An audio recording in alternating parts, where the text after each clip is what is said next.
ಆ ಜಿಯೋ ದಲಿತ ಸಂಘಟನೆಗಳಿಗೆ, ಕಾರ್ಮಿಕ ಸಂಘಟನೆಗಳಿಗೆ, ಮಹಿಳಾ ಸಂಘಟನೆಗಳಿಗೆ ಎಲ್ಲರಿಗೂ ಸಹ ಸಮಸ್ಯೆ ಆಗ್ತಾ ಇತ್ತು ಆ ಜಿಯೋ ಇಂದ. RSS ನ ಏನೊಂದು ದ್ವೇಷಪೂರಿತ ಒಂದು ಡಿವಿಸಿವ್ ಐಡಿಯಾಲಜಿ ಇದೆ ಅದನ್ನ ಕಂಟ್ರೋಲ್ ಮಾಡ್ಲಿಕ್ಕೆ ಅಂತ ಅವರು ತಂದಿರೋದು ಇರಬೇಕು ಈ ಒಂದು ಗೌರ್ಮೆಂಟ್ ಆರ್ಡರ್. ನಾವು ಜಿಯೋ ನೋಡಿದ್ರೆ ಆಕ್ಚುಲಿ ಅದು ಪ್ರಜಾಪ್ರಭುತ್ವಕ್ಕೆ ಧಕ್ಕೆ ತರ ಅಂತ ಜಿಯೋ ಆಗಿತ್ತು. ಬಟ್ ಈ ಜಿಯೋ ಅಲ್ಲಿ ಯಾವ ತರ ಇತ್ತು ಅಂದ್ರೆ 10 ಜನಕ್ಕಿಂತ ಜಾಸ್ತಿ ನೀವು ಯಾವ್ದೋ ಪಾರ್ಕ್ ಅಲ್ಲಿ ಓಡಾಡ್ತಿದ್ರು ಸಹ ಅದು ತಡೆಯೋ ರೀತಿಲಿ ಇತ್ತು.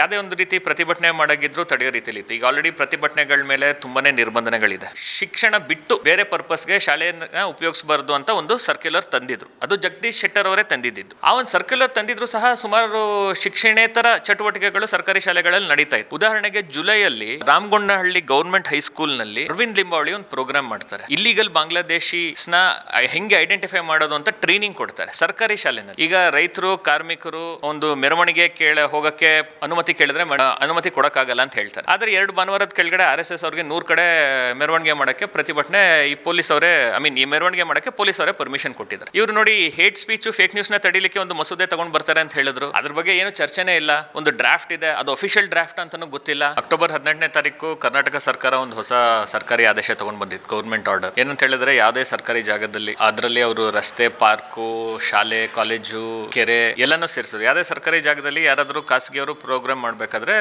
ಅನುಮತಿ ಪಡಿಬೇಕು SP ಅಥವಾ DC ಇಂದ ಅಂತ ಹೇಳಿದ್ರು. ಮತ್ತೆ 10 ಜನಕ್ಕಿಂತ ಜಾಸ್ತಿ ಏನಾದರೂ ಮೂವ್ಮೆಂಟ್ ಅಲ್ಲಿ ಇದ್ರೆ ಅದು ಸಹ ಅದು ರ್ಯಾಲಿ ಅಂತ ಕನ್ಸಿಡರ್ ಆಗುತ್ತೆ, ಅದಕ್ಕೂ ಸಹ ಅನುಮತಿ ಪಡಿಬೇಕು ಅಂತ ಅವ್ರು ಕೇಳಿದ್ರು. ಇವತ್ತು ಜಸ್ಟಿಸ್ ನಾಗಪ್ರಸನ್ನ ಅವರು ಆ ಜಿಯೋನ ಸ್ಟೇ ಮಾಡಿದ್ದಾರೆ. ನಾವು ಆ ಜಿಯೋ ನೋಡಿದ್ರೆ ಆಕ್ಚುಲಿ ಅದು ಪ್ರಜಾಪ್ರಭುತ್ವಕ್ಕೆ ಧಕ್ಕೆ ತರ ಅಂತ ಜಿಯೋ ಆಗಿತ್ತು. ಯಾಕೆ ಅಂತ ಹೇಳಿದ್ರೆ ಸಂವಿಧಾನ ನಮಗೆ ವಾಕ್ ಸ್ವಾತಂತ್ರ್ಯ, ಅಭಿವ್ಯಕ್ತಿ ಸ್ವಾತಂತ್ರ್ಯದ ಹಕ್ಕು ಕೊಟ್ಟಿದೆ, ಶಾಂತಿಯುತವಾಗಿ ಸಭೆ ಸೇರುವ ಹಕ್ಕು ಕೊಟ್ಟಿದೆ. ಬಟ್ ಈ ಜಿಯೋ ಅಲ್ಲಿ ಯಾವ ತರ ಇತ್ತು ಅಂದ್ರೆ 10 ಜನಕ್ಕಿಂತ ಜಾಸ್ತಿ ನೀವು ಯಾವ್ದೋ ಪಾರ್ಕ್ ಅಲ್ಲಿ ಓಡಾಡ್ತಿದ್ರು ಸಹ ಅದು ತಡೆಯೋ ರೀತಿಲಿ ಇತ್ತು.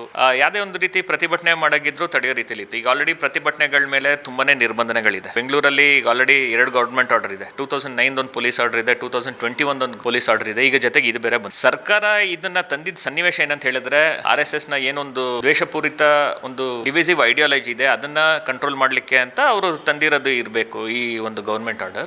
ಕೂತು ಚರ್ಚೆ ಮಾಡಿ ಮಾತಾಡಬೇಕು. ಇವ್ರು ನೋಡಿ ಹೇಟ್ ಸ್ಪೀಚ್, ಫೇಕ್ ನ್ಯೂಸ್ ನ ತಡಿಲಿಕ್ಕೆ ಒಂದು ಮಸೂದೆ ತಗೊಂಡ್ ಬರ್ತಾರೆ ಅಂತ ಹೇಳಿದ್ರು. ಅದ್ರ ಬಗ್ಗೆ ಏನು ಚರ್ಚೆನೇ ಇಲ್ಲ. ಒಂದು ಡ್ರಾಫ್ಟ್ ಇದೆ, ಅದು ಅಫಿಷಿಯಲ್ ಡ್ರಾಫ್ಟ್ ಅಂತಾನೂ ಗೊತ್ತಿಲ್ಲ. ಅದ್ರ ಬಗ್ಗೆನೂ ಸಹ ಇವರೊಂದು ಸಭೆ ಕರೀತಾ ಇಲ್ಲ. 2 ವರ್ಷದ ಹಿಂದೆ ಸಿದ್ದರಾಮಯ್ಯ ಅವರು ಬಜೆಟ್ ಅಲ್ಲಿ ನಾವು ಮನುಜರು ಅಂತ ಕಾರ್ಯಕ್ರಮ ಶುರು ಮಾಡ್ತಾ ಇದ್ದೀವಿ, ಸ್ಟೂಡೆಂಟ್ಸ್ ಅಲ್ಲಿ ಒಂದು ಮನುಷ್ಯತ್ವ ಹುಟ್ಟಲಿಕ್ಕೆ, ಒಂದು ವೈಚಾರಿಕತೆ ಬೆಳೆಸಲಿಕ್ಕೆ ಒಂದು ಕಾರ್ಯಕ್ರಮ ಮಾಡ್ತೀವಿ ಅಂತ ಹೇಳಿದ್ರು. ಆ ಥರ ಕಾರ್ಯಕ್ರಮಗಳು ಮಾಡೋದು ಒಳ್ಳೇದು ದ್ವೇಷದ ವಿರುದ್ಧ.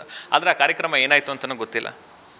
ಸೊ ಹಾಗಾಗಿ RSSನ ಅದರ ದ್ವೇಷಪೂರಿತ ಐಡಿಯಾಲಜಿನ ಕಂಟ್ರೋಲ್ ಮಾಡೋದು ಬೇಕಾಗಿದೆ.